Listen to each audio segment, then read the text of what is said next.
តិចណាគីឡូកន្លះគីឡូបានណា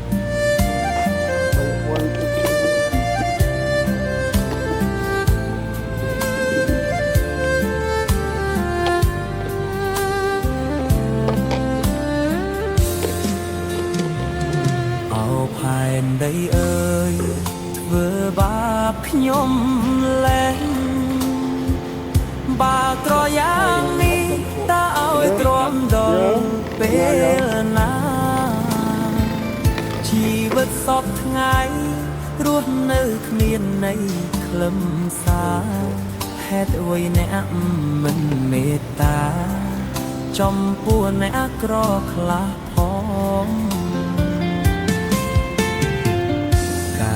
ជាអ្នកក្រលំបាកពេកហើយ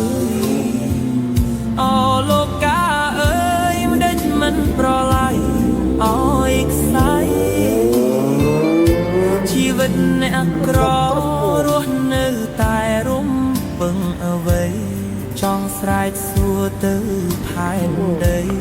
ហេតុអ្វីធ្វើបាបខ្ញុំលែង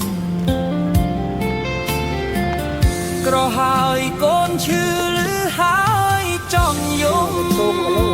អោជីវិតខ្ញុំអើយកាត់មកកុំសត់ពេកហើយធ្វើការរាល់ថ្ងៃបានហូបខ្វះមុខខ្វះក្រោ